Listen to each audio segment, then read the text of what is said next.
houve uma alteração no horário aqui, no quadro de horário.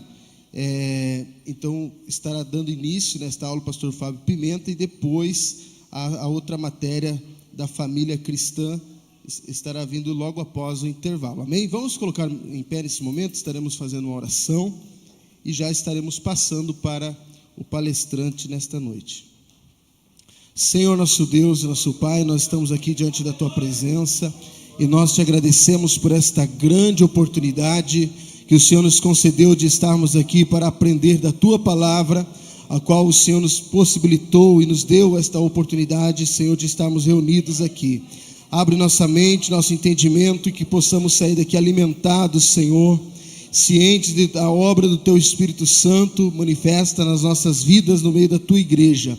Fica conosco, é o que nós te pedimos e te agradecemos, em nome de Jesus. Amém e amém.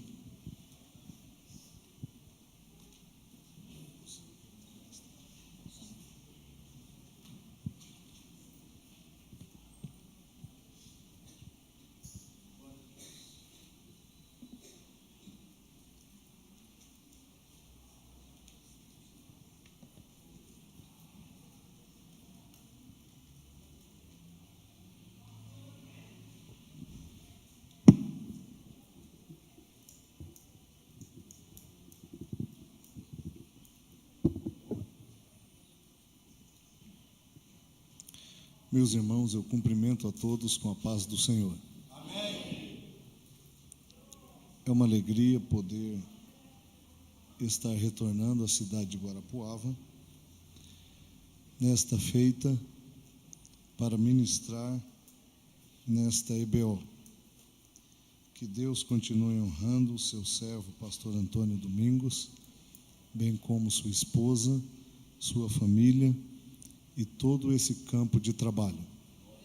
Louvo a Deus pela vida do pastor Gilson, o qual me fez o convite para ministrar a respeito dessa matéria tão importante, que é a matéria da pessoa do Espírito Santo. O Espírito Santo, sua pessoa e sua obra. Que Deus o abençoe, bem como sua família. Amados, aqueles que trouxeram a Bíblia Sagrada, por gentileza, abram a mesma em Atos dos Apóstolos, capítulo 13. Vamos ler os 4 primeiros versos.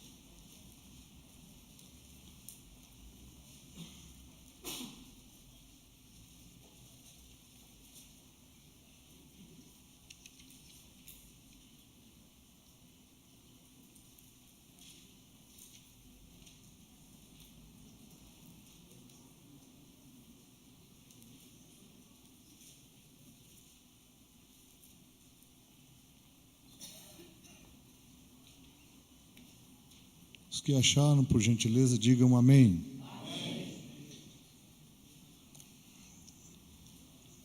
Na igreja de Antioquia havia alguns profetas, mestres, a saber, Barnabé e Simeão, chamado Níger, Lúcio de Cirene, Manaém, que fora criado com Herodes, o tetrarca, e Saulo. Servindo ao Senhor e jejuando, disse o Espírito Santo: apartai-me a Barnabé e a Saulo para a grande obra que tenho os chamado. Então, depois de jejuarem e orarem, puseram a mão sobre eles e os despediram. Assim, estes, enviado pelo Espírito Santo, desceram a Seleucia e dali navegaram para Chipre. Amém? Podeis tomar os vossos assentos, por favor.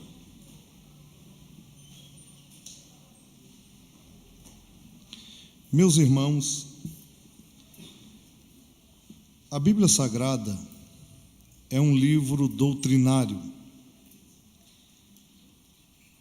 E nós precisamos ter ciência que as doutrinas foram escritas para a edificação da nossa fé em Deus.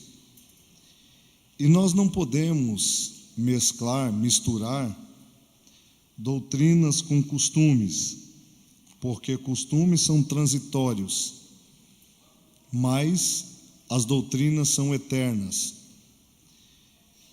Todos sabem que doutrinas são conjunções de ensinamentos que têm o propósito de edificar o caráter cristão, os princípios que nos levam a servir a Deus, a temer ao Senhor, a praticar a sua palavra.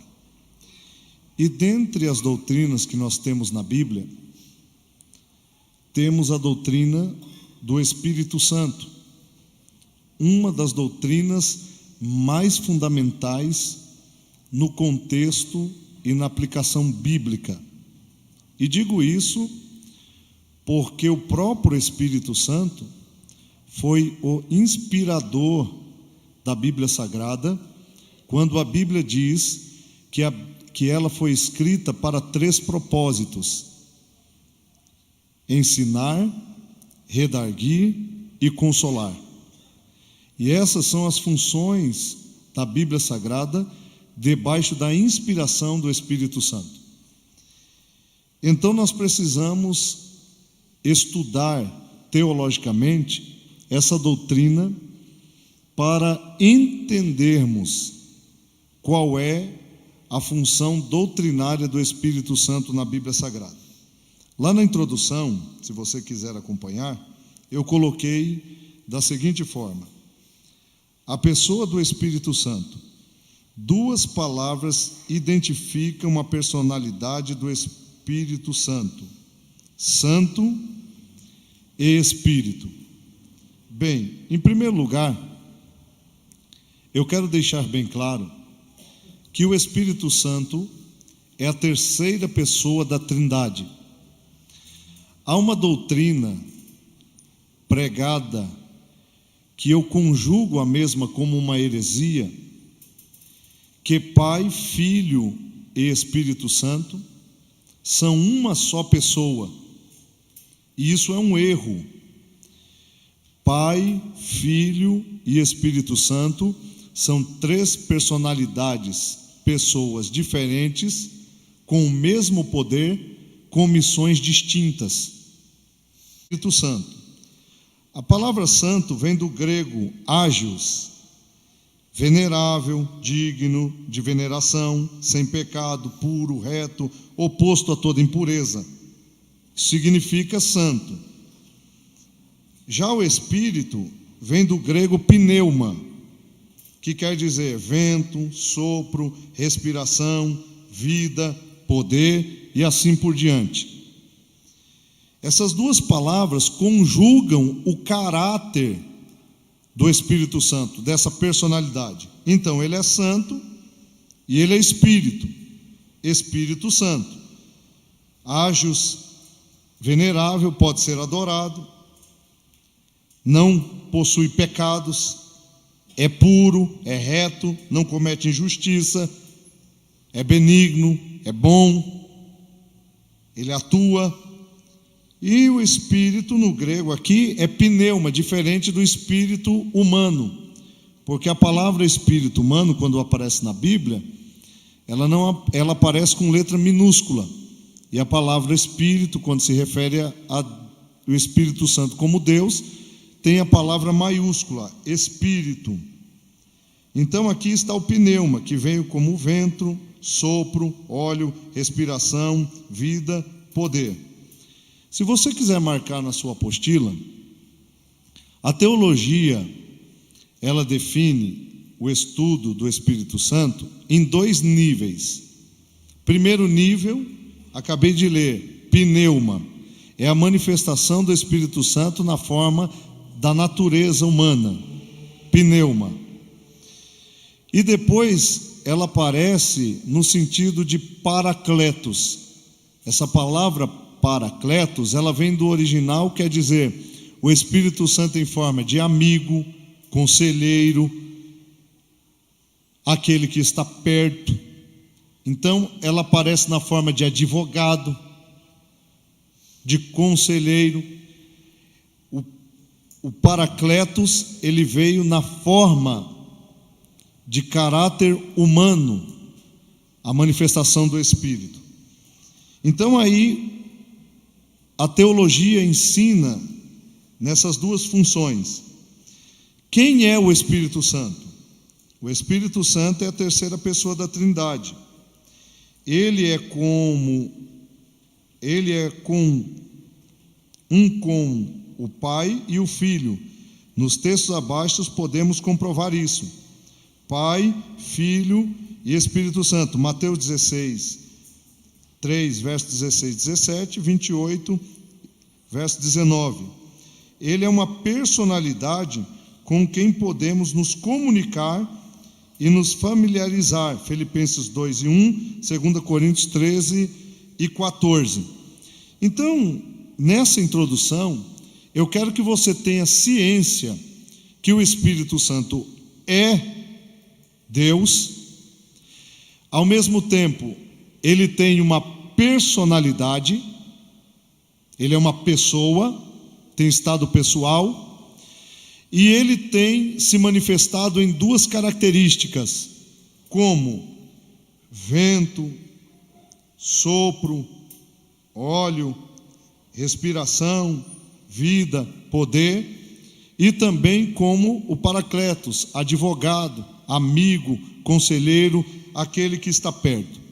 Definindo isso, a Bíblia vai nos apresentar a tarefa do Espírito Santo na terra, porque ele recebeu a responsabilidade de uma tarefa nesse plano da salvação, onde o Pai tem a sua tarefa, o Filho tem a sua tarefa e o Espírito Santo tem a sua tarefa.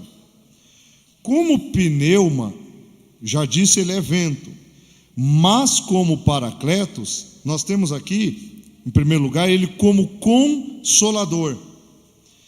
A própria Bíblia diz assim: e eu rogarei ao Pai, e ele vos dará outro consolador, a fim de que esteja sempre convosco. João 14,16. O que é que Jesus estava dizendo? Quando Jesus cumpriu a sua missão, em cima do Monte das Oliveiras, ele estava retornando aos céus, e os seus discípulos disseram: não vá, permaneça conosco. E ele disse: se eu não for, o Consolador não virá. Então eu preciso ir para que o Consolador venha. Eu enviarei outro. A palavra outro aqui no original, ela vem de uma disfunção latina, que quer dizer aquele que tem as mesmas qualidades, aquele que é representatividade de quem foi. Ou seja, Jesus enviaria um para continuar aquilo que ele começou. Jesus fez, mas agora o Espírito Santo faria através dos homens. O outro viria, o Alon. E esse que veio, ele veio na forma também de consolador. Notem que, depois do Pentecostes, houve uma graça emergente sobre a terra, porque Jesus havia dito: ficai em Jerusalém, até que vocês sejam revestidos do poder de Deus. Depois vocês vão sair de Jerusalém e vão alcançar todas as partes do mundo, mas ficai primeiro em Jerusalém, até que sejais revestidos do poder de Deus. Quem conhece a Bíblia sabe que havia uma festa chamada Festa da Páscoa, e depois da Festa da Páscoa acontecia a Festa do Pentecostes. A festa do Pentecostes era 50 dias após a Páscoa. E os irmãos ficaram na festa do Pentecostes dentro de um cenáculo. A Bíblia diz quase 120. E esses 100 ou quase 120 que estavam dentro do cenáculo estavam esperando a descida do Espírito Santo. E o Espírito Santo viria para permanecer com eles, para que o plano do Pai pudesse ser concretizado.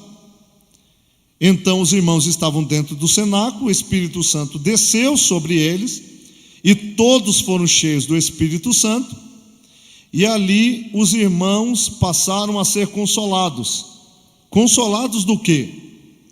Quem lê um pouco de história bíblica sabe muito bem que depois da partida de Cristo, muitos irmãos estavam morrendo pela pregação do Evangelho.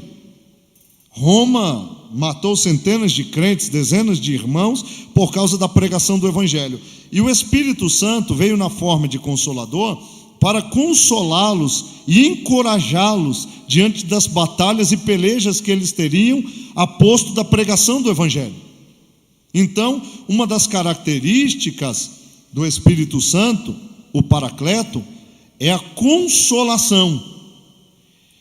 Eu quero definir a palavra consolação aqui, não em imediato, dentro de um contexto humano, mas em um contexto aqui do caráter do Espírito Santo.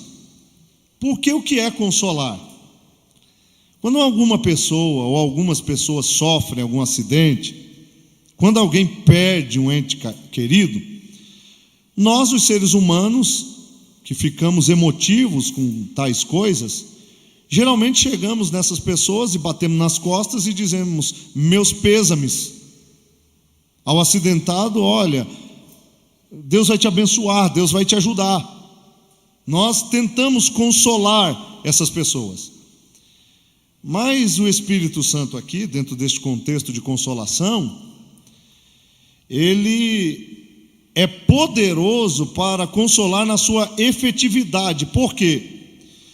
Você pode até bater nas costas de alguém e dizer meus pêsames. Você pode até dar uma palavra de conforto, tentar consolar, mas o Espírito Santo é diferente. Aquilo que você não pode fazer pela pessoa, o Espírito Santo ele faz.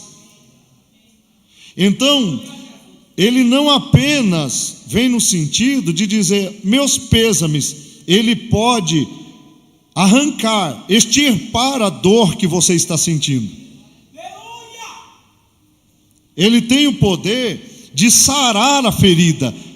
Ele tem o poder de, naquele momento de sofrimento, de tristeza, de vale, ele tem o poder de chegar e extirpar e trazer paz, gozo, tranquilidade. Eu posso até dizer que nos maiores momentos de crise, o Espírito Santo tem demonstrado porque ele é o consolador da igreja. Nós estamos vivendo agora um abalo psicológico no mundo com o tal coronavírus.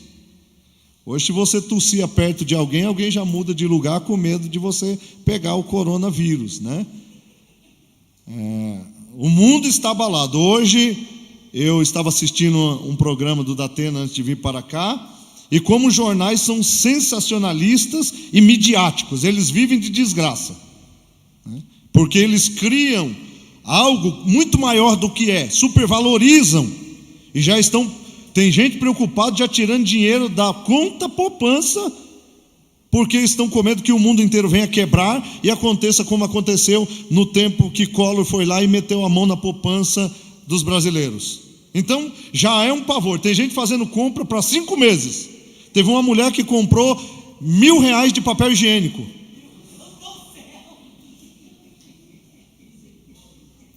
O povo está atormentado com esse negócio, né? Eles não estudaram ainda a secularização do vírus dentro de um conceito de que atinge mais pessoas de idade e que tenha, que leva à morte mais pessoas de idade e que tenham problemas crônicos.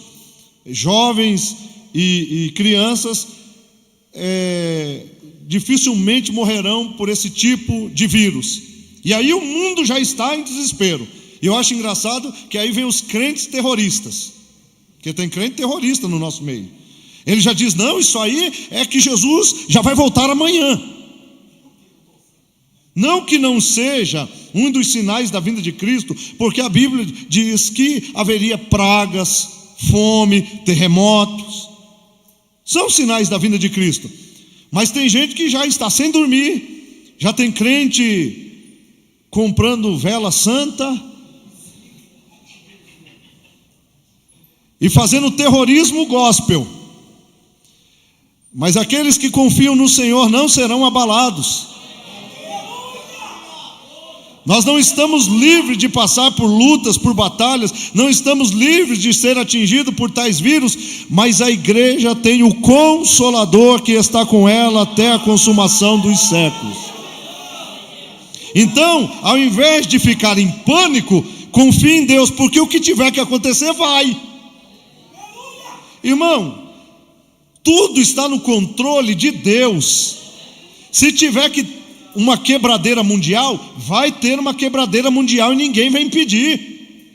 Se tiver que muitas pessoas morram, se for permissão de Deus, vai acontecer. Agora, o que a gente tem que entender e confiar é que nós temos o Espírito Santo e Ele está conosco até a consumação dos séculos, e tudo que passarmos, é melhor passarmos junto com Ele do que sem Ele. Ele é o nosso Consolador.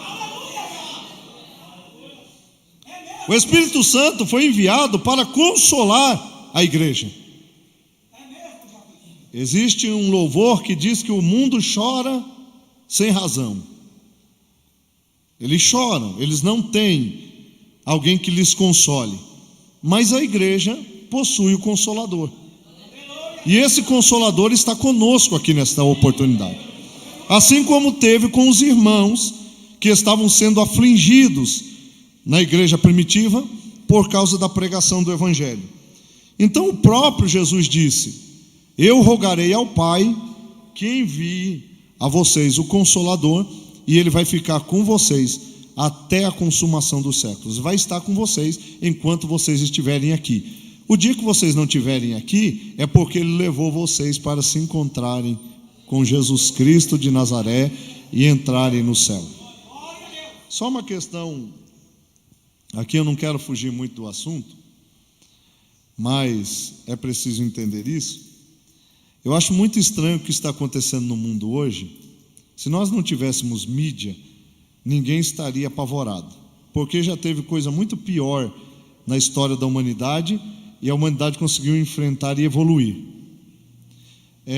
De vez em quando a China chega em um patamar evolutivo de finanças, ou seja, eles estão num patamar alto, e aí começa a ter uma crise de venda para outros países, briga com outros países que nem teve com os Estados Unidos. O que eles fazem? Geralmente eles inventam uma doença ou cria lá um vírus. Olha a teoria da conspiração, né? E aí esse vírus se espalha. O que acontece? As bolsas quebram, o dólar vai lá em cima. Eu fazendo uma pesquisa, não sou economista, mas eu também futuco essas coisas, eu descobri que China hoje é o país que mais tem dólares. Então, quando se quebra bolsas ou o dinheiro no mundo está perdendo seu valor, aonde é que as pessoas recorrem? Ao dólar. O dólar vai lá em cima. Chegou essa 5,45 a um pico do dia, né? Todo mundo apavorado. Aí o que eles fazem? Eles têm um dinheiro, eu não sei me expressar muito bem, mas parece que é renminbi, e eles fazem o seguinte: eles pegam, o dólar está muito alto, eles têm uma remessa muito alta, a turma está vendendo tudo que tem mais barato, eles vão lá e compram tudo. Compra petróleo mais barato, compra plástico mais barato, compra ferro mais barato, porque a capacidade deles aí, quando o dólar sobe, quase dobra. Se subiu 30%, eles têm 30% a mais que o mundo inteiro dentro do conceito de dinheiro. E aí eles vão comprando. E eles vendem um valor que ninguém tem não dá para concorrer com eles, porque eles vendem um valor acessível que possam comprar. Então, geralmente, quem leva, né, numa situação como essa, são países como eles que têm muitos dólares guardados para poder comprar mais barato e vender a um nível que todos possam comprar. Então os outros países que vão disputar com eles acabam quebrando. É igual quando alguém chega numa cidade e quer quebrar outro comércio. Tem muito dinheiro, vende mais barato, até quebrar aquele comércio, depois ele sobe na escala de preço novamente. E aí isso aí começa a trazer um abalo para o mundo e as pessoas ficam desesperadas. Só hoje eu recebi mais de 300 recados de WhatsApp. Pastor, isso é o fim do mundo? Não sei. O que você acha? Não, eu acho que é o fim do mundo. Então, se você acha, eu vou fazer o quê? Aí outros, pastores, o que eu faço? Eu tiro meu dinheiro da bolsa? Eu não sou economista, irmão. Eu sou pastor. O pastor, e o senhor vai cortar os cultos? Disse, não, a não ser que o prefeito da cidade venha e diga, ó, não pode ter culto. E o evento aí que vocês estão para fazer, o senhor vai tirar, vai deixar para mais para frente? Também não. Então você percebe que as pessoas estão abaladas com o que está acontecendo. Tem gente que já não está mais dormindo. Um alemão de ontem para hoje que perdeu 1 bilhão, escreve uma carta e diz à sua família, eu não consigo viver sem minha riqueza. Entra dentro do quarto, amarra uma corda no pescoço, tira a sua própria vida. Só que você vai conversar com um crente que conhece a Bíblia, que tem o Espírito Santo e que é consolado pelo Espírito Santo, que sabe que tudo isso que está acontecendo é permissão de Deus para muitas vezes quebrar o nariz de muita gente que é arrogante e acha que está mandando no mundo e não precisa de Deus, como muitos ateístas e deístas que estão por aí. Aí você começa a entender que Deus, Ele trabalha até nas crises para mostrar que Ele está com a sua igreja e que o seu povo está guardado. Eu quero deixar uma palavra profética aqui, no meio desse ensinamento. A terra está em crise, mas o céu, de onde vem o socorro do crente, ela não entra em crise, porque o nosso governador, ele não falha. Ele é o Espírito Santo. Então, o Espírito Santo pode consolar em várias áreas da sua vida, em várias crises, em vários problemas, porque ele é o consolador. Ele é o consolador, do grego paracletos, literalmente quer dizer aquele que intercede, que está ao lado, um ajudador, um advogado. João 14, verso 16, 17, João 15, verso 16, 26 e João 16, verso 7. Ele é o consolador, ele é aquele que está ao lado. E aí eu me submeto a dizer que esse consolo vai até dentro do conceito de advogado. Por quê? Às vezes você precisa que uma causa seja resolvida e os homens dizem, não, é impossível, mas o Consolador chega na causa e ele resolve. O Consolador, ele é tão poderoso que ele intercede diante de Deus por nós, e às vezes os seus gemidos, eles são transformados em formas de palavras diante de Deus.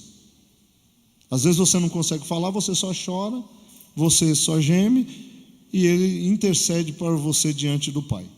Então, veja o poder do Espírito Santo. Ele está com a igreja, consolando a igreja em tudo.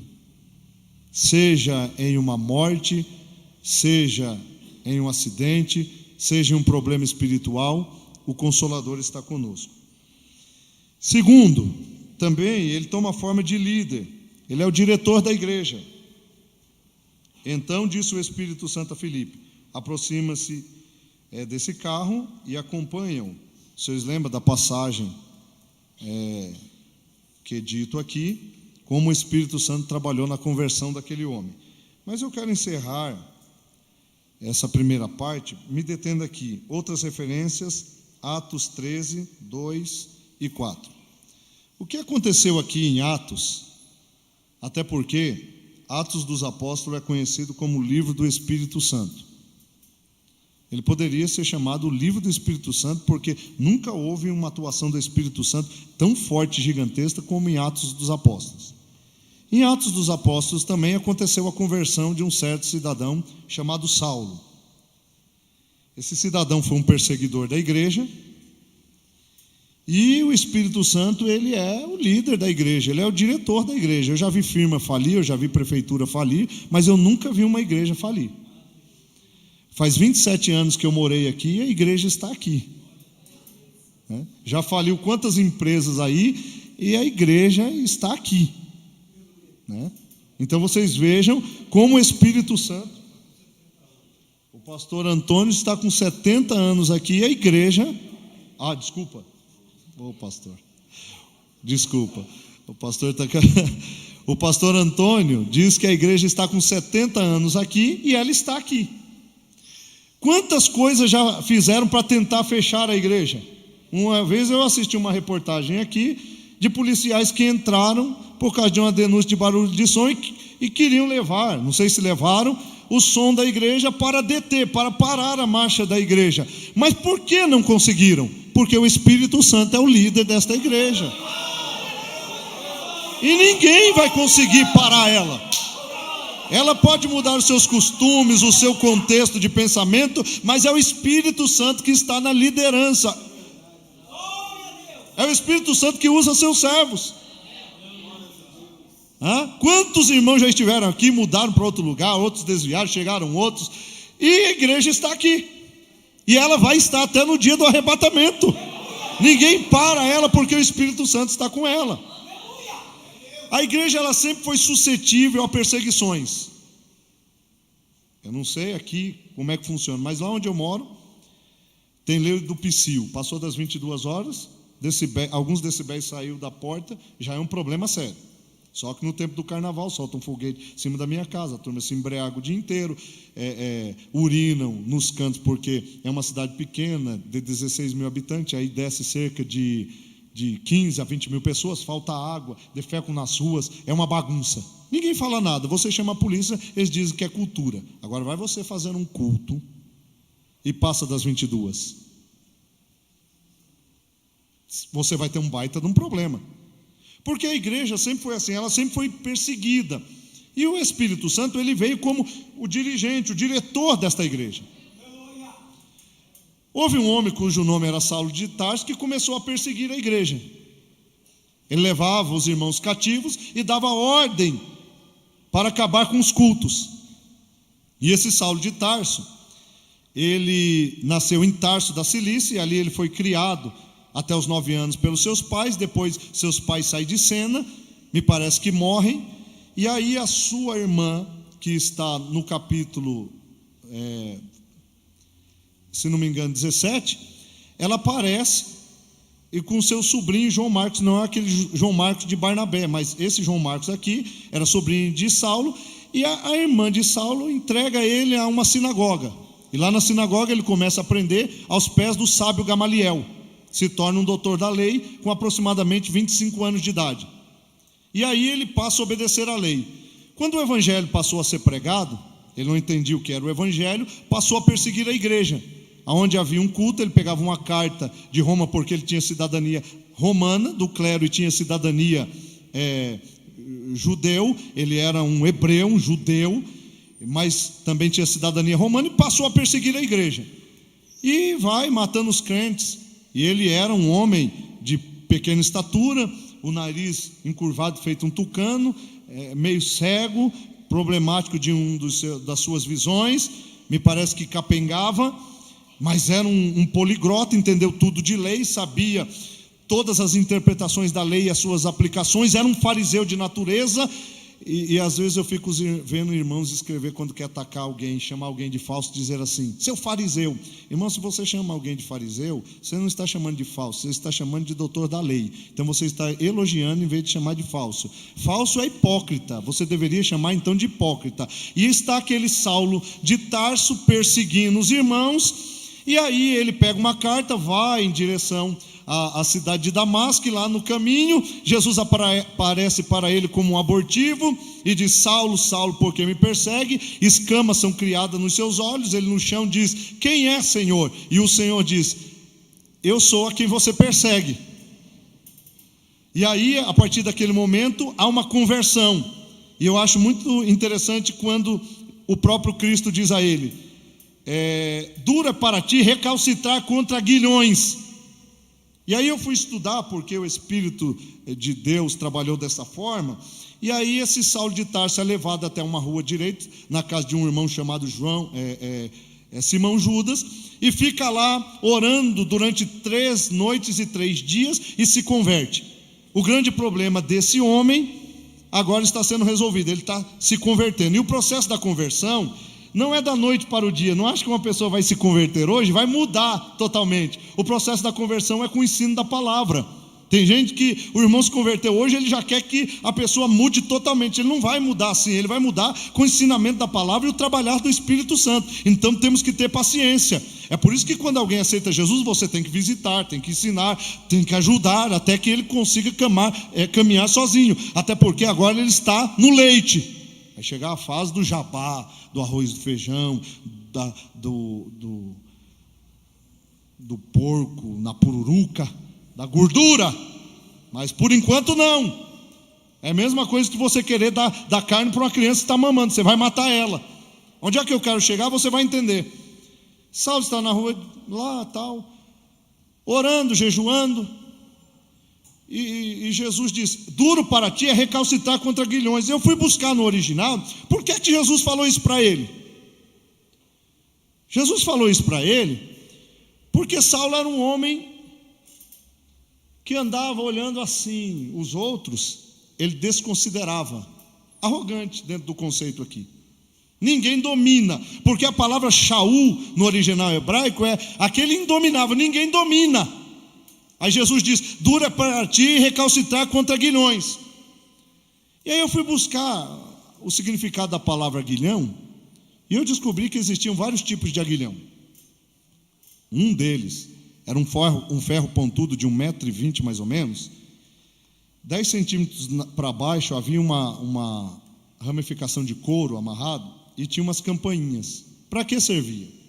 Esse ferro pontudo servia para amansar boi bravo. Então, quando alguém tinha um boi bravo que era bom para o serviço, mas não conseguia dominar ele, a pessoa laçava ele, ou chamava o boiadeiro, e com os amigos laçavam ele e levavam até uma cerca. Essa cerca tinha uma porta grande assim, eu não sei como é que chama aí, mas acredito que é uma porteira.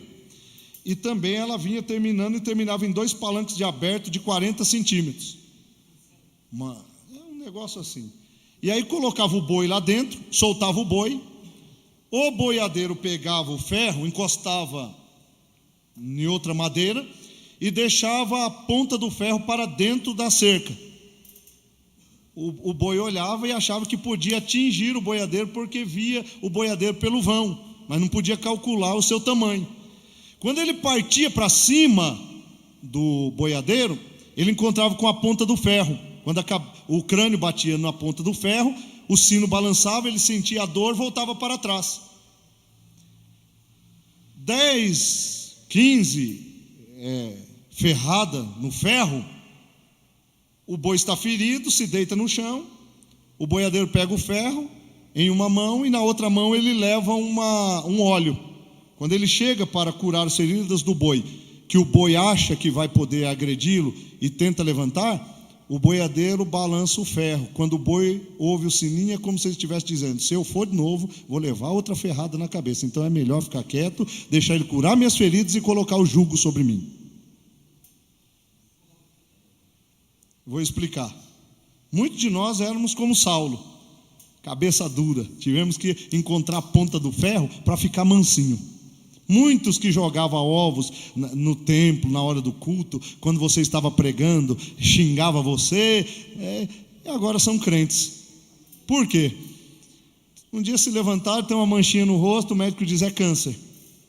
Aí vai lá no médico, o médico diz assim: o senhor tem 15 dias de vida. Aí volta para casa, vai no centro de Saravá, de macumba, toma passe, não adianta nada. Aí passa um crente: o senhor quer ir lá no culto hoje à noite? Jesus cura, salva, batiza e leva para o céu. Eu não se meto com esses crentes, não presta. A mulher diz assim: mas bem, ele disse uma palavra que me chamou a atenção, o Jesus dele cura. Você não tem mais nada a perder mesmo, tu vai morrer, vai lá, quem sabe ele te cura. Cidadão chega aqui ferido, porque Deus, ele fere para curar. Aí ele chega ferido, senta lá na última cadeira, zomba de tudo que está acontecendo, acha bonito. Depois ele ouve uma palavra, as lágrimas começam a cair dos olhos, ele vem para frente, aceita Jesus, Jesus arranca até a raiz do câncer, e daqui a pouco ele está pregando que Jesus cura, salva, batiza e leva para o céu. Quem era inimigo agora se torna amigo da igreja. Tá. Aí esse é o processo da conversão. Ele é ferido, está ferido. Aí Deus diz assim: Ananias, vai lá na rua direita e chama o Saulo de Tarso e diz que ele vai receber o batismo no Espírito Santo e vai ser uma bênção, vai evangelizar. Quem, Senhor? Saulo. Mas, Senhor, Saulo mata crente. Se eu for lá, ele vai tentar me matar. Não mata mais não. Ele ouviu o sininho. Que sino ele ouviu? Vai lá, você vai ver como é que ele está. Um macho valente, agora está mansinho, o jugo já está sobre ele.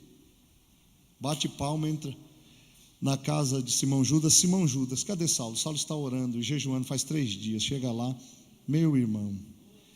Olha, chamou de irmão, não mais de perseguidor, virou irmão. Meu irmão, eu vim aqui orar porque você vai receber o Espírito Santo. Ele ora, ele recebe o Espírito Santo. Segura lá, já estou terminando. Segura lá. Ele sai dali e vai evangelizar. Irmão, você já raciocinou? Na sinagoga não poderia pregar o evangelho. Sinagoga era lugar de discutir lei. Saulo tinha cidadania romana e me parece que era um judeu que poderia pregar dentro da sinagoga. Ele vai pregar o evangelho. E ele começa a dizer: tudo que eu aprendi, eu não considero mais, porque agora eu aprendi a realidade. Cristo morreu e ressuscitou dentre os mortos para me salvar. E passa 3 anos pregando dentro de uma sinagoga. 3 anos pregando dentro de uma sinagoga. Olha o poder do Espírito Santo, o diretor da igreja. Olha o escândalo que acontece. O que perseguia, agora não persegue mais, ele está junto. E aí, depois de 3 anos pregando, teve a primeira convenção em Jerusalém. E Saulo não estava totalmente convertido. Aí ele vai para a primeira convenção, chega lá na convenção, ele quer ser pastor, presidente da convenção, com 3 anos de ministério, crente miojo. 3 anos já é pastor, é igual hoje. Veio por aí, já é pastor. Nem passou pela forma, nem foi testado. Aí está lá, brigando com Pedro. Não, esse negócio de circuncisão não existe mais. Quem quer ir para o céu agora só através de Cristo. Pedro, não, tem que ser circuncisão. E começaram a discutir, os apóstolos desprezaram ele. Ele foi parar lá na onde nasceu, em Tarso da Cilícia, e ficou 10 anos. 10 anos no processo da ferimenta para aprender que cada um tem o seu lugar. Eita, tem mais tempo então. Cada um tem o seu lugar no reino, para ficar humilde. Olha que coisa interessante, como o Espírito de Deus trabalha. Ele é o diretor da igreja. Saulo queria ser o maior. O Espírito Santo diz assim: não, você vai ser o menor. E para você ser o menor, você vai ter que aprender. Porque aquele ferro não foi suficiente, eu vou te cutucar mais um pouquinho. Você chegou assim, você vai sair assim. Lá em Tarso da Cilícia ele foi esquecido. E eu acho lindo em Atos dos Apóstolos, quando está escrito que depois que Saulo sumiu de cena, a igreja crescia. Então quer dizer que a igreja cresce sem Saulo. Cresce, por quê? Porque quem é o diretor da igreja é o Espírito Santo.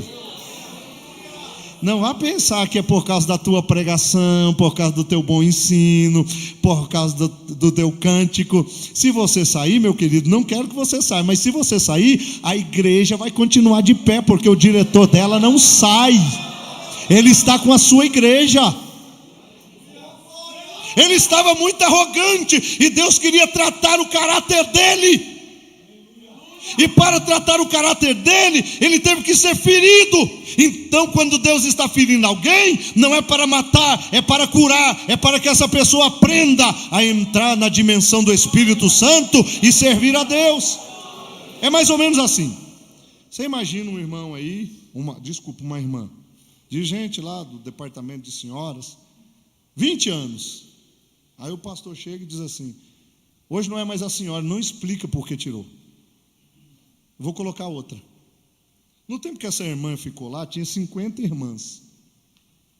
Aí quando colocou a nova irmã, essa outra irmã que estava firme no cargo, não estava firme em Deus, ficou lá na casa dela, borocochô. Eu não vou mais no culto. Me desprezaram naquela igreja. Pessoas firmes em cargo, sabe? Aí chega uma irmã lá para visitar. O que aconteceu com a irmã? Não, me desprezaram. Você vê 20 anos aí, me tiraram. Aí eu pergunto, o cargo é seu? Me perdoe, eu não sabia. Eu achei que você ia ficar feliz com a outra trabalhando e ia ajudar, como elas te ajudaram no tempo que você não estava na frente. Mas não, ficou triste lá. Aí começou a jogar indireta lá na página de Facebook, esse pastor aí, Que o negócio hoje é jogar indireta na página, né? Vamos lá na página, no Twitter, no Instagram. Vamos lá, vamos jogar indireta. Me tiraram. Faz cara de... Eu gostava de um desenho na minha época de adolescente, que era o Rabugento, um cachorro que andava assim, para os outros terem misericórdia dele.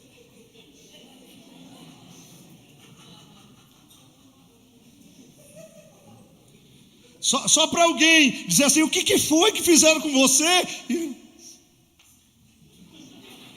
Você não sabe não, vou te contar.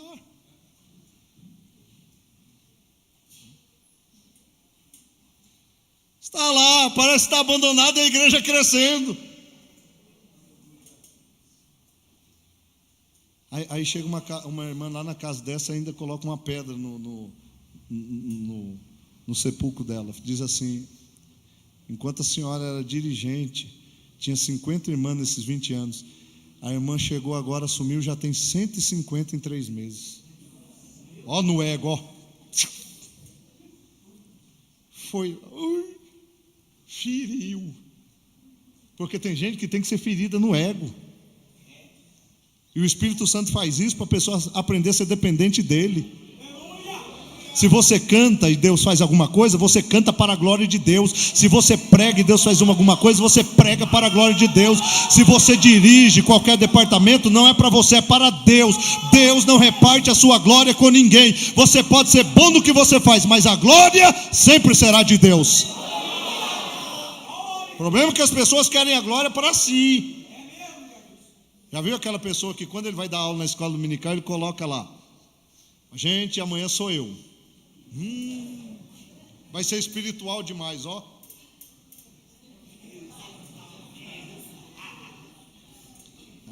Ele coloca lá, amanhã sou eu. Só que o dia que ele não vai dar aula, ele não faz propaganda e não aparece.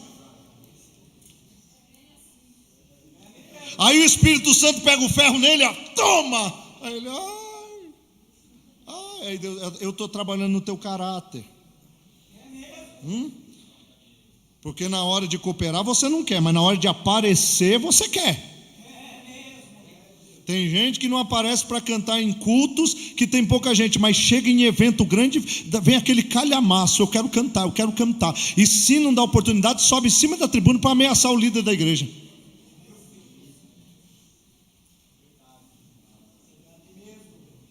Olha a revelação aí, essa não estava nem no script. Gente que se não consagra, vai atrás de qualquer vento de doutrina para ser alguma coisa, e não espera o tempo de Deus.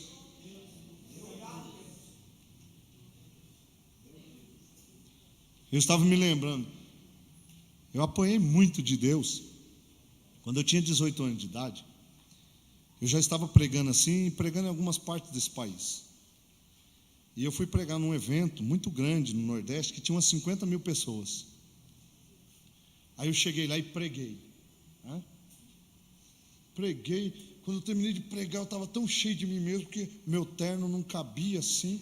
E eu estava igual aquele galinzé, sabe? O irmão vinha me saudar, eu mudava a voz. A paz, meu amado. Chupava até o beijo.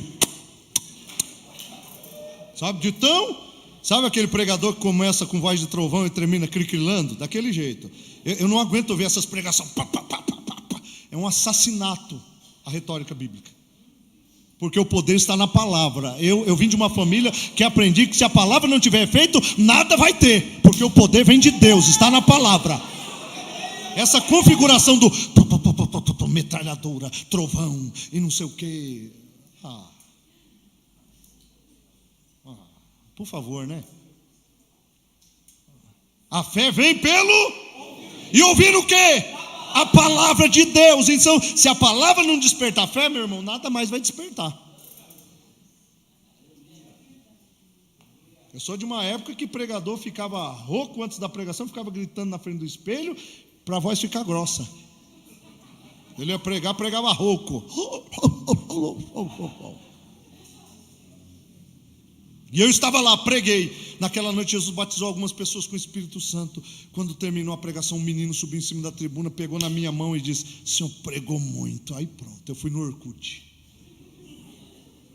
Lá no Orkut eu coloquei: "Pode me convidar. Pego o anjo com a mão e trago para a terra. Fábio Pimenta.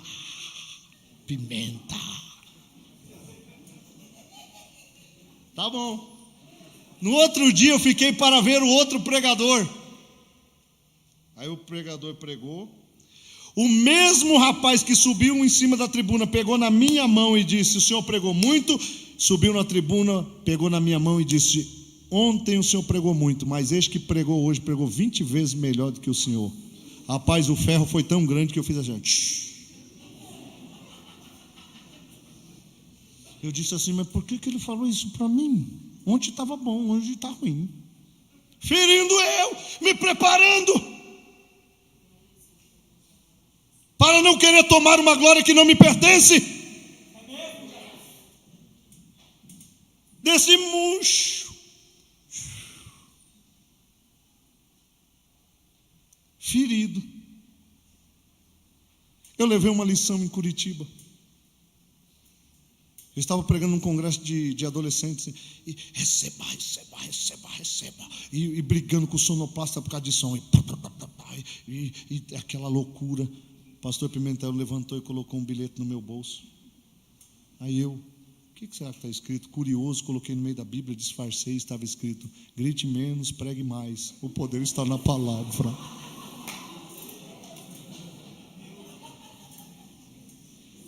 O que eu fiz? Fui estudar, crescer na graça e no conhecimento, porque graça sem conhecimento é fanatismo. Aí você vê um monte de gente fanática. E conhecimento sem graça é filosofia. Junta graça e conhecimento da adoração. Então graça e conhecimento te alicerça. E aí o Saulo está esquecido. Eu vou ensinar uma coisa para vocês aqui, que a vida inteira eu aprendi errado. Tem gente aí dizendo que Deus mudou o nome de Saulo para Paulo, e eu não encontrei isso na Bíblia.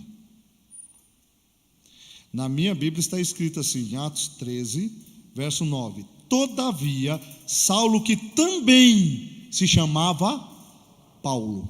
Então, Deus não mudou o nome dele não, viu? Saulo em hebraico, Paulo em latim e grego. A igreja hebreia chamava ele de Saulo, e a igreja gentia, os gentios chamavam ele de Paulo. Ponto. Agora eu vou usar o Paulo. Está lá o Paulo esquecido. Esquecido, ninguém mais se lembrava dele. Jesus deixou ele murcho, feriu ele, o ferro foi lá na alma. Mas ninguém mais se lembrava dele. Ele pega um companheiro chamado Barnabé e sobe lá na igreja que estava na Antioquia. E lá ele começa a desempenhar alguns trabalhos, e dentro de um conceito de sabedoria ele aparece. Mas você vê como que são as coisas. Os irmãos estavam separando homens para a obra missionária. Separa A, separa B, separa C. E aí o Espírito Santo, na hora da separação, chega e diz assim: "Agora vocês já escolheram, mas eu também quero escolher aqui. Separai para mim", olha só, não foi para o ministério, separai para mim Saulo e Barnabé, Paulo e Barnabé para uma obra que eu tenho ordenado. Aí os irmãos poderiam dizer assim: "Mas ele quis tomar a igreja, a convenção de Pedro, E o Senhor quer separá-lo para si, para enviá-lo para a obra missionária. Ele estava muito grande, ele disse que era o maior dos apóstolos. Pergunte depois de 10 anos aí, o ferro cutucando ele, se ele quer ser o maior e se ele é o maior dos apóstolos. Saulo, Paulo, você é o maior dos apóstolos? Você se considera? Ele diz, eu nem sei se eu sou apóstolo. E se eu for, eu não sou o maior, eu sou o menor. Porque o meu alvo agora não é ser o presidente da convenção, o meu alvo agora é Cristo. Não vivo mais eu, mas Cristo vive em mim. E a velha vida que eu vivia na carne foi deixada para trás, porque agora eu vivo no Espírito de Deus.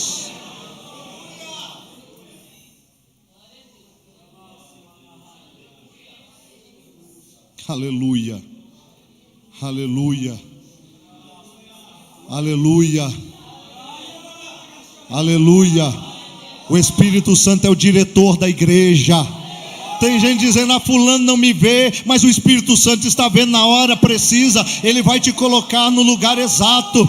Ninguém via Davi estava no campo, mas o Espírito de Deus viu ele e disse, Davi, você precisa vencer o Golias. Enquanto os irmãos de Davi tremiam, Davi chegou e disse, quem é esse incircunciso para desafiar o povo de Deus? Quem é esse homem sem Deus? E Deus entregou o gigante na mão deles. Quem tem chamada de Deus, espera o tempo de Deus e sabe que na hora certa o Espírito Santo vai lhe preparar. Eu sinto a presença dele nessa escola. Aleluia. O líder da igreja está, é o diretor da igreja, é o Espírito Santo. Falando novamente em crise. Eu fui pregar no Rio Grande do Sul no tempo do Lula.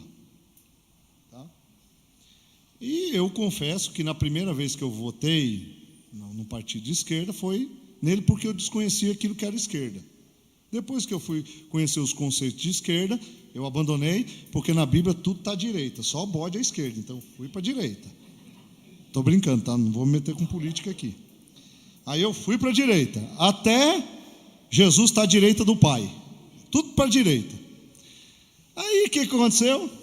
Votei, foi naquele tempo que saiu do Fernando Henrique, no tempo do Fernando Henrique, que a gente comprava carro até em 5 vezes, 10 vezes, os irmãos estão mais velhos aí, sabem que era difícil, tudo era no dinheiro. Aí quando veio o Lula, nós conseguimos comprar carro até em 72 vezes, meu carro, minha dívida, minha casa, minha dívida, tudo minha dívida. Depois explodiu aí, mas tá bom. Aí nós começamos a adquirir as coisas, e nesse tempo a igreja me parece que relaxou um pouquinho. Eu vi isso quando eu fui no Rio Grande do Sul, porque o Rio Grande do Sul foi um dos lugares que mais assim desenvolveu dentro do conceito financeiro. Rio Grande do Sul, Paraná, São Paulo, Minas, Sul. Aí tá, cheguei lá, desci do avião, um irmão bem internado veio me buscar. Quando eu fui chegando perto do carro dele, eu olhei assim, vi um carro maravilhoso assim, bonito, tal. Eu entrei dentro dele, sentei assim, o banco se adequou ao meu corpo, ficou fresquinho, estava calor, ficou geladinho, aquele monte de botão assim, digital. Aí eu disse, irmão, eu podia apertar um botão desse aí? Ele, o senhor tem vontade, faça a tua vontade. Aí, pum, aí a parte do carro de cima abriu. Eu disse, Deus, me dá um desse, eu também sou teu servo. Aí eu fui para o hotel. Quando cheguei no hotel assim, que eu entrei no elevador, eu subi assim, de uma banheira no fundo do quarto assim, eu falei, é hoje. E o irmão contando aqueles testemunhos para mim, eu dizendo, Deus, manda ele embora que eu quero entrar na banheira. Aí quando ele foi embora, eu entrei dentro da banheira, me banhei e fiquei numa boa. Ele disse, 19 horas eu venho te buscar. E eu todo feliz lá dentro daquela banheira, me divertindo e tal. E achei assim, não, vai ter muita gente dentro do templo. Aí fui chegando no templo, uma igreja enorme, 1.800 lugares. E eu cheguei, parei, quando entrei dentro do templo, umas 300 pessoas mais ou menos, um povo triste, parecia que não tinha aquela graça para pregar, para cantar, um negócio muito estranho. Aí eu sentei na tribuna, preguei, me senti muito mal. No outro dia, eu tinha umas 50 pessoas, falei, já que eu não volto aqui, eu vou pregar sobre o juízo final. Aí preguei, aí que os irmãos ficaram fechados, aí à noite preguei, quando eu fui embora, eu coloquei assim na minha agenda, nunca mais volto. Conversando com o pastor, ele disse, pastor, aqui nós já fizemos campanha de Esther, campanha de Ruth, campanha de Salomão, campanha do que o senhor pensar. 7 dias de vitória, 7 dias levando a cruz, 7 dias trazendo a cruz. É de tudo que a gente... para atrair o povo, e o povo não vem no culto. Nós não sabemos mais o que faz. E quando vem, ele fica sentado, não adora, não levanta a mão, não tem reação. É um negócio esquisito. E eu disse, mas por quê? Ele falou, sabe por quê? Porque o povo enriqueceu muito. Vocês sabem que no Rio Grande do Sul trabalha muito com essa questão de sapato, sola, o calçado. E o povo estava fazendo o seguinte, trabalha a semana inteira, estuda à noite, isso não tem problema nenhum. Mas quando chegava dia que tinha oportunidade na igreja, vamos no Pesca e Pague no sábado à tarde, à noite vamos para o cinema. No domingo de manhã, vamos dormir até meio-dia, à tarde vamos para a casa do pai, e à noite, quando nós chegar, vamos descansar. Vamos de 15 em 15 dias na igreja, ou só na Santa Ceia. Aí, meu irmão, foram abandonando as coisas de Deus, e princípio bíblico, buscai primeiro o reino de Deus e a sua justiça, e as demais coisas vos serão acrescentadas. Colocaram o reino de Deus em segundo lugar, e não em primeiro. E Deus olhando para aquele negócio, eu acho que Deus foi amolando a ponta de um ferro, disse assim, Espírito Santo, dá uma cutucada lá na igreja, para ver se desperta. Aí veio o segundo ano de Lula, depois veio a irmã Dilma. Quando a irmã Dilma apareceu, ela apareceu dizendo que a riqueza do Brasil estava na mandioca. E dizendo assim que por trás de uma criança estava um cachorro. Você pode até entender, mas eu nunca entendi uma frase dela, porque ela sempre começou e não terminou o que começou, porque não deu tempo, ou não entendi o que estava falando, porque as suas frases eram complexas, eram inconjugáveis. Aí a irmã Dilma estava lá, né? E os irmãos votando também, tá bom, não sei o quê, veio o segundo mandato dela. Aí no segundo mandato dela aconteceu tudo o que aconteceu, o Brasil manifestou uma crise, e aí depois, num período da crise, o pastor me liga. Quando ele liga, ele diz, senhor, eu vim pregar aqui. Eu disse, não, pastor, não vou não. Na primeira vez eu fui ruim, imagina na segunda. Vou não. Convida outro para pregar. Não, pastor, vem aqui que eu quero lhe mostrar um negócio daquela nossa conversa. Aí eu peguei, montei dentro do avião, falei, pelo menos comida boa, banheira, né? Carro, né? Vou ter hotel, tal. Vou lá, vamos no avião, tal, desci lá. O mesmo irmão veio me buscar. Só que eu notei que quando ele estacionou o carro, eu fiquei procurando o carrão, me parou, se eu não me engano, um Voyage. Aí parou o Voyage e falei, esse irmão tem coleção de carro velho. Aí entrei dentro do carro, não tinha botão, foi na maçaneta. Abri o vidro, não tinha ar-condicionado. Sabe que Voyage antigo não tem ar-condicionado, montei, pelo menos hotelzão. Cheguei lá no hotel, entrei no hotel. Quando eu entrei no hotel, não tinha banheiro, coisa nenhuma. Sabe aquele chuveiro que tu bate assim para ele pegar? Aí ele e fica, meu Deus, é o inimigo. Agora a coisa piorou. E eu batendo, aí tomei um banho naquele chuveiro, fui dormir com aquele cobertorzinho ruim, corta frio, febre, sei lá como é que chama.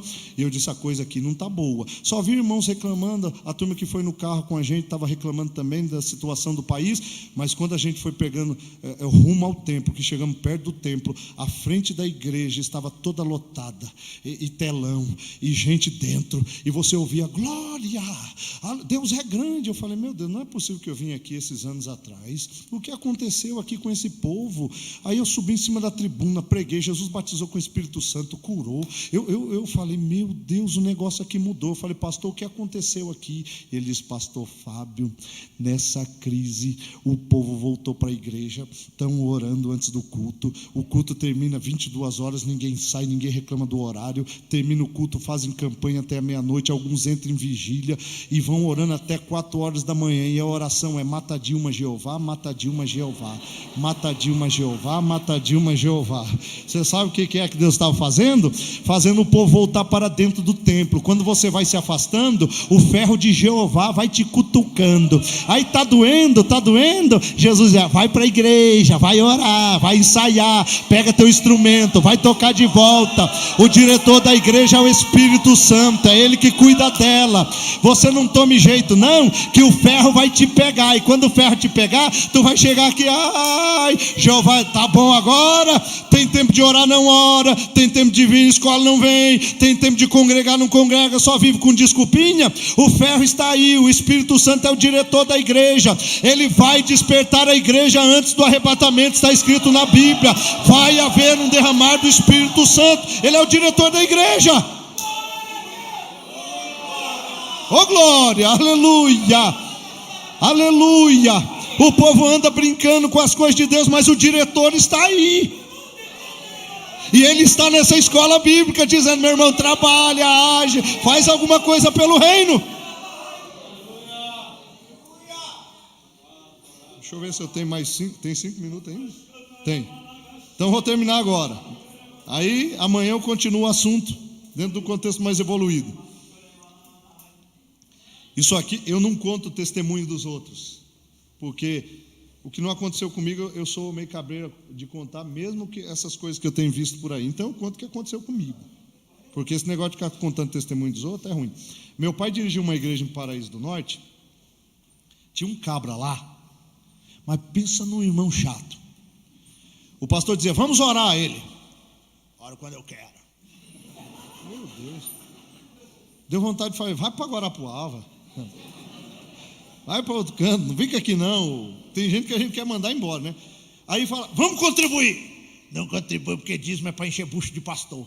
Meu Deus, que homem terrível. A igreja adorando, ele lá assim, fiscalizando. Isso é de Deus, isso aqui não. Meu Deus, Satanás mandou fiscal dele. É um irmão problemático. Vamos evangelizar. Eu vou quando eu quero. Aí o diretor da igreja observando ele, Espírito Santo, né? Tá bom. Um dia esse cidadão acorda, tem uma manchinha bem desse lado do nariz. Ele vai no médico, o médico manda ele fazer uma biópsia. Lá na biópsia estava escrito assim: câncer, não sei o que, está evoluído, tal. E o médico chamou ele e disse assim: ó, meu senhor, o senhor tem 15 dias de vida. Aí um dia eu lembro que o pastor Aparecido sempre chegava antes para orar, estava de joelho dobrado, com o microfone na mão, que sempre foi o costume dele, orando. Eu vou entrando pela porta da igreja e ouço uma voz: Deus, aqui é teu servo. Eu falei: o quê? Orando? Eu até voltei assim, ó. Aí, orando. Na hora do louvor, sabe? Não é que cantava aquela época, é que nós cantamos lá em Antonina. Deixa queimar, deixa, olha ele só aqui, ó. Deu lugar. Eu falei, eu só fiquei observando. Aquele dia eu fui fiscal. O contragolpe. Eu só fiquei olhando. Aí na oração da manhã ele estava, na escola dominical ele estava. Aí, na hora da dizimação, ele pum. Quero contar um testemunho. O pastor deu oportunidade para ele: ó, irmãos, eu sempre fui contra dízimo e oferta, mas eu fiz até um financiamento para pagar tudo que eu estava devendo para Jeová. Eu nunca vi um negócio desse. Cara, financiar para pagar. Para Jeová não devo mais. O ferro, irmão. O diretor da igreja trabalhando na vida do cidadão. Aí ele chegou no pastor Aparecido e disse: eu estava perto. Ele chegou e falou: pastor, é o seguinte, tudo que eu não fiz para Jesus esses anos, eu vou fazer em 15 dias. Lembra do rabugento? Porque foi feito um exame, uma biópsia, eu estou com câncer, e o câncer está espalhado no meu corpo, agora começou a aparecer na pele, mas eu tenho 15 dias de vida. Eu vou ler Bíblia, estou contigo e não abre, meu pastorzão. Passou o primeiro dia, não morreu, o segundo dia não morreu, 15 dias não morreu, 30 dias não morreu, 45 dias não morreu. Não morreu. Aí ele pegou, chegou até o pastor e falou assim: pastor, eu acho que Jesus me curou. O pastor diz: repete o exame. 15 dias você já está aí 30 a mais, né? Repete os exames. Aí chegou na frente do médico, e ele deveria ter ido antes, mas ele não foi por causa já vou morrer mesmo. Aí não foi, né? Deveria ter comparecido para ver, para tratar, fazer uma quimio, não sei, não quis ir, desistiu, vou morrer, vou servir a Deus, o tempo que Deus me der, beleza, depois eu morro. Aí ele, pelo conselho do pastor, foi. Aí quando ele chegou lá, ele sentou na frente do médico, o médico disse: o senhor me desculpa. Por quê? O que aconteceu? É que trocaram o seu nome no exame e o senhor nunca teve nada. Mas ele já estava aqui, ó, deixa queimar. Às vezes Deus te dá um sustinho, meu irmão, para você aprender a adorar, jejuar, buscar. O diretor da igreja cuida da igreja, ele desperta a igreja, ele está aqui nesta noite, ele está me usando para falar com você. Buscai primeiro o reino de Deus e a sua justiça, e as demais coisas vos serão acrescentadas. Ele é consolador, mas também ele é o diretor da igreja, ele está cuidando dos departamentos, do ministério, da tua vida, dos teus bens. Entrega o teu caminho, a tua casa, a tua vida, a tua família nas mãos do Senhor e deixa Deus te dirigir. Aleluia! Porque o Espírito Santo, ele é o diretor da igreja, ele está vendo tudo, é através dele que você vai receber a recompensa. Então trabalhe, sofra esse despertamento, se envolva com as coisas de Deus, porque o diretor, aquele que cuida da igreja, está no nosso meio, ele está trabalhando pelo seu povo. E eu quero encerrar com esta palavra: tudo que você fizer pelo reino de Deus, Deus não vai ficar devendo nada por você. Você vai receber tudo que você tem prestado ao Senhor no tribunal de Cristo. Então, nas horas mais difíceis da tua vida, o Consolador te consolará. E enquanto ele estiver precisando de alguém disponível para trabalhar, ele encontrar você, ele vai trabalhar em você e por você, para que o reino dele continue crescendo e o nome dele seja glorificado.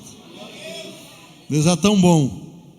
Eu não lembro, pastor Antônio, se há 20 e poucos anos aqui era banco. Não lembro, banco.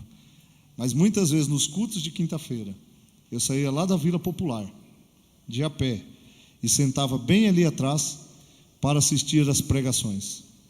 Quantas vezes eu ouvi Deus falar comigo aqui, e hoje, pela misericórdia de Deus, eu sou presidente de um campo.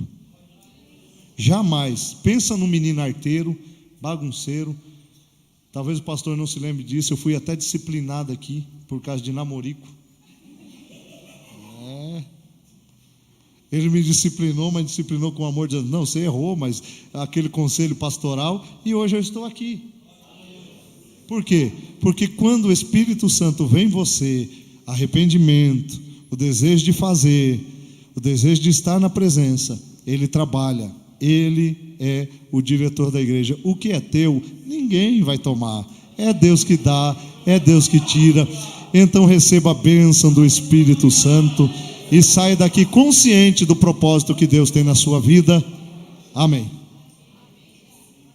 Obrigado.